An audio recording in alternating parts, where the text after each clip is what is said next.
Cosa le sta dando più fastidio in questi giorni? Le bugie, perché se tu sei al sud e al sud va male, dovresti essere così sincero da dire ai tuoi cittadini che il male di oggi che sta vivendo il sud, e a me dispiace, non è per causa dell'autonomia del Veneto, della Lombardia o dell'Emilia Romagna, perché noi non ce l'abbiamo l'autonomia. La pazienza a Palazzo Balbi a quanto pare è finita. I giorni di fuoco dell'autonomia e gli attacchi che arrivano soprattutto dagli amministratori del sud, il governatore della Campania De Luca in primis, si trasformano in benzina sul rogo.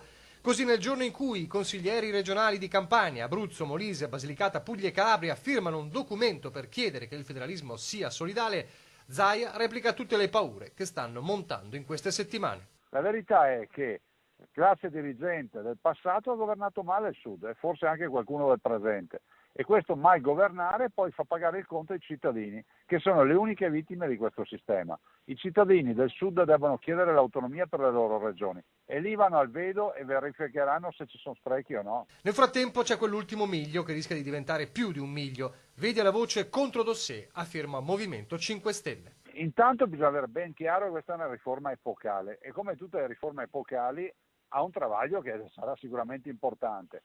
Però c'è un testo, ci sono dei punti sui quali non c'è accordo, però voglio ricordare che le forze politiche che ci governano hanno sostenuto, sia Lega che 5 Stelle hanno sostenuto il referendum, hanno messo nel contratto di governo l'autonomia, se qualcuno si chiama fuori è un altro discorso, però io penso che il dialogo che c'è tra Matteo Salvini e Di Maio ci porterà a trovare una soluzione. Il messaggio ai pentastellati e al governo è chiaro. Devono essere rispettati i veneti, a Roma sanno che debbono rispettare 2.328.000 veneti e anche gli altri che non sono andati a votare. Noi siamo qui pronti a spiegare e anche a dimostrare che tutte quelle cose che dicono e che si leggono sono semplicemente falsità. Pronti a spiegare dunque quello che chiede oggi in un intervento su Facebook il sindaco di Milano, Beppe Sala, del PD, con un appello. Fermatevi e discutiamo. Chiarite agli italiani di cosa si sta parlando. Trovando però una risposta decisa. Beppe Sala rappresenta una forza politica, ovvero il PD,